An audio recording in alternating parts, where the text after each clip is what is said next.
Hello everyone, मैं अविनाश आप सभी का एक बार फिर से अपने यूट्यूब चैनल अभी ITI क्लासेस में स्वागत करता हूं।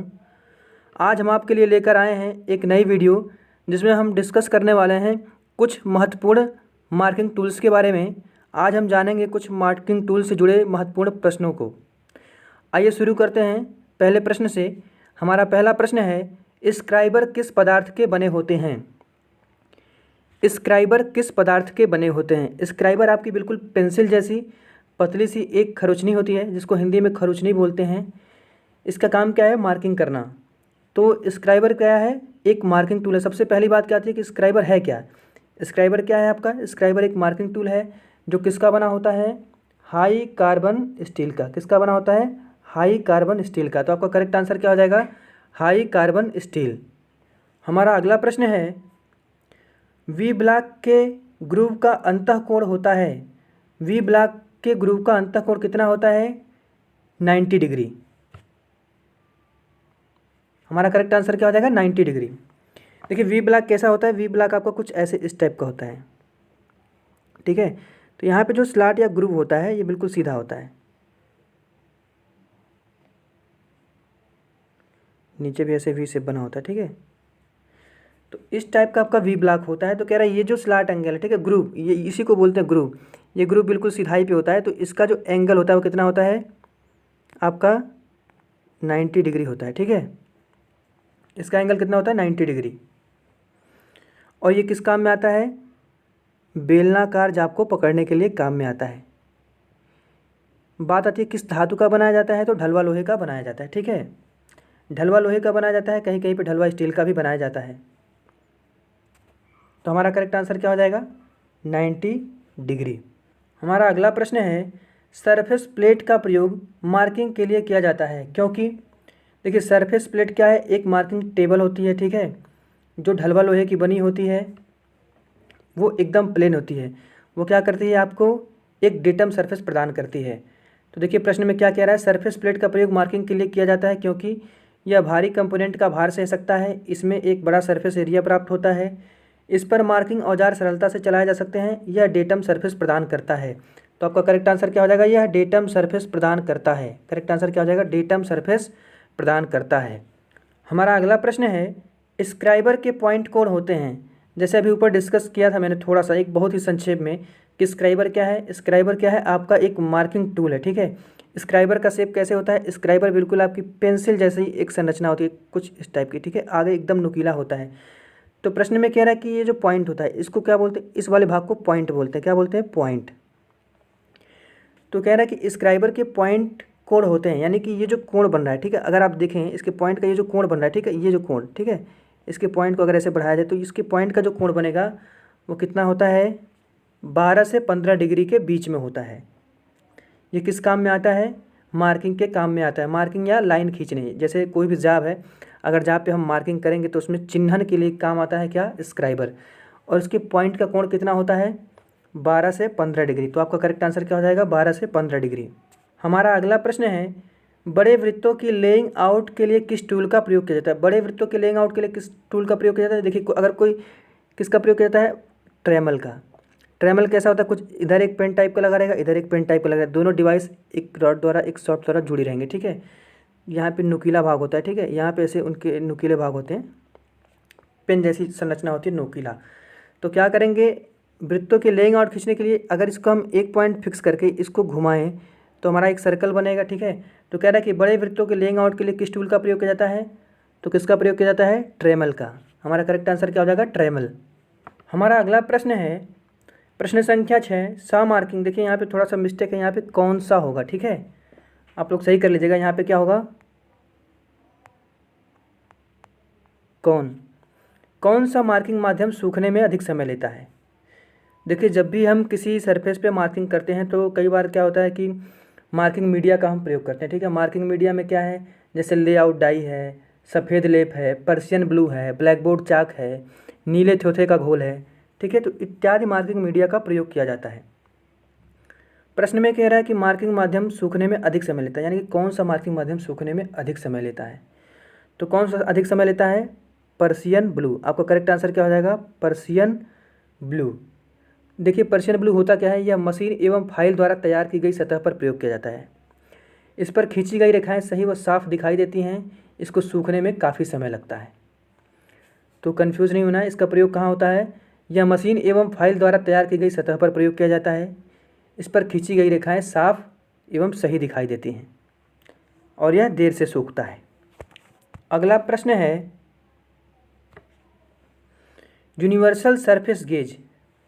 यूनिवर्सल सरफेस गेज का वह भाग जो डेटम धार के साथ समांतर रेखा को खींचने में सहायता करता है। तो समांतर रेखा को खींचने में क्या सहायता करता है, गाइड पिन। आपका करेक्ट आंसर क्या हो जाएगा, गाइड पिन। हमारा अगला प्रश्न है प्रिक पंच का बिंदु कौन होता है। बिंदु मतलब देखिए यहाँ पे थोड़ा सा मिस्टेक है, यहाँ पे कौन नहीं कोण होगा, ठीक है, कौन नहीं कोण होगा, ठीक है, न की जगह आप अड़ा कर लीजिएगा, ठीक है। प्रिक पंच का बिंदु कोण कितना होता है। देखिए जो पंच होते हैं ना, प्रिक पंच, डार्ट पंच, सेंटर पंच, ये 3 पंच होते हैं जो इंपॉर्टेंट होते हैं, जिनका एंगल पूछा जाता है आपसे परीक्षा में, अक्सर परीक्षा में पूछ ही लिया जाता है। प्रिक पंच का बिंदु कोण कितना होता है, देखिए हम आपको बता रहे हैं प्रिक पंच, उसके बाद होता है डार्ट पंच और एक होता है सेंटर पंच। ये 3 पंच हैं, प्रिक पंच, डार्ट पंच और सेंटर पंच। इन तीनों पंचों का एंगल अक्सर परीक्षा में पूछा जाता है। तो कह रहा है प्रिक पंच का बिंदु कोण कितना होता है, तो प्रिक पंच का बिंदु कोण कितना होता है 30 डिग्री। तो आपका करेक्ट आंसर क्या हो जाएगा 30 डिग्री। अब डार्ट का कितना होता है 60 डिग्री, कितना होता है 60 डिग्री, और सेंटर का कितना होता है 90 डिग्री, ठीक है। तो आपसे कभी भी पूछे कि प्रिक पंच का बिंदु कोण कितना होता है तो 30 डिग्री, डार्ट पंच का बिंदु कोण कितना होता है तो 60 डिग्री, और सेंटर पंच का बिंदु कोण कितना होता है 90 डिग्री। तो आपका करेक्ट आंसर क्या हो जाएगा इस प्रश्न का 30 डिग्री। अगला प्रश्न है चिन्हित करने का प्रयोजन रखना चाहिए। चिन्हित करने के लिए जो सबसे पहला प्रयोजन रखना चाहिए वो क्या होना चाहिए, सेंटर पॉइंट। चिन्हित करने के लिए जो सबसे पहला प्रयोजन रखना चाहिए वो क्या होना चाहिए, सेंटर पॉइंट, यानी कि सेंटर बिंदु। आपका करेक्ट आंसर क्या हो जाएगा सेंटर बिंदु। हमारा अगला प्रश्न है बी ब्लॉक के बने होते हैं। देखिए अभी ऊपर बी ब्लॉक के बारे में डिस्कस हो रहा था। बी ब्लॉक किसके बने होते हैं, ढलवा लोहे के। किस काम में आते हैं, बेलनाकार जाप को पकड़ने के काम में आते हैं, ठीक है। उसके ग्रुप का कोण कितना होता है 90 डिग्री का होता है, ठीक है। तो पूछ रहा है कि वी ब्लॉक बने होते हैं किसके, बंद ग्रेड ढलवा लोहा, एल्युमिनियम, मृदु स्टील, उपरोक्त में से कोई नहीं। तो आपका करेक्ट आंसर क्या आ जाएगा बंद ग्रेड के ढलवा लोहे, बंद ग्रेड के ढलवा लोहे है। ढलवे एवं पिटवे सतह। हमारा अगला प्रश्न है ढलवे एवं पिटवे सतह पर चिन्हन के लिए प्रयोग किया जाता है चाकचूड़, पर्शियन ब्लू, कॉपर सल्फेट, लाल सीसा। तो प्रयोग क्या किया जाता है, ढलवे एवं पिटवे सतह पर क्या प्रयोग किया जाता है, चाकचूड़। तो आपका करेक्ट आंसर क्या हो जाएगा चाकचूड़। हमारा अगला प्रश्न है ऑफसेट स्क्राइबर का उपयोग के लिए किया जाता है, यानी कि ऑफसेट जो स्क्राइबर होता है वो किसके लिए प्रयोग किया जाता है, तो प्रयोग किया जाता है वर्नियर हाइट गेज के लिए। आपका करेक्ट आंसर क्या हो जाएगा वर्नियर हाइट गेज। हमारा अगला प्रश्न है समानांतर ब्लॉक किसके लिए उपयोग किया जाता है। समानांतर ब्लॉक किसके लिए उपयोग किया जाता है, धार की समानांतर रेखाएं खींचने, मशीन टूल्स को लेबल करने, समानांतर कुंजी को काटने, कार्य वस्तु को क्षैतिज अनुयोजन करने के लिए। तो आपका करेक्ट आंसर क्या हो जाएगा कार्य वस्तु को क्षैतिज अनुयोजन करने के लिए, ठीक है। हमारा अगला प्रश्न है प्रश्न संख्या 14 ग्रेड बी के वी ब्लॉक बने होते हैं। ग्रेड बी मतलब ये ग्रेड बी, और वी ब्लॉक मतलब आपका ये वाला फिगर, ठीक है। कंफ्यूज नहीं होना, बी 2 बार लिखा है तो कंफ्यूज नहीं होना, ठीक है।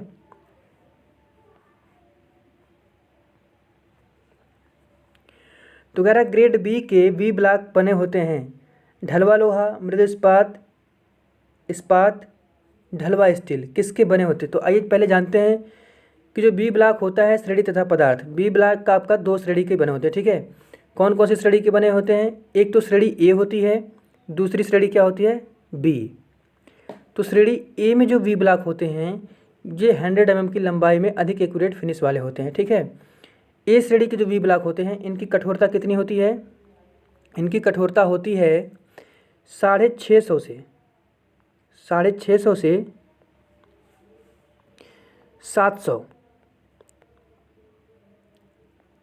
650 से 700 HB तक होती है। अब बात आती है श्रेणी बी की। तो श्रेणी बी की जो वी ब्लॉक होते हैं ये क्या होते हैं, श्रेणी ए की अपेक्षा कम एक्यूरेसी वाले होते हैं।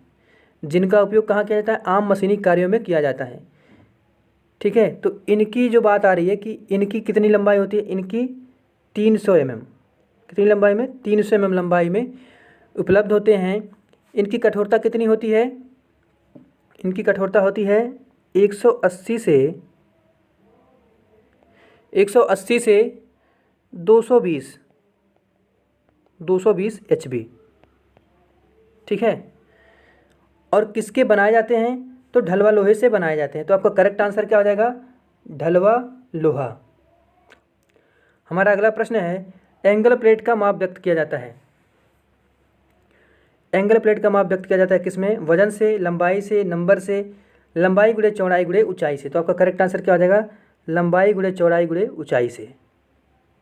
हमारा अगला प्रश्न है, चित्र में दर्शाए गए पंच को पहचानिए।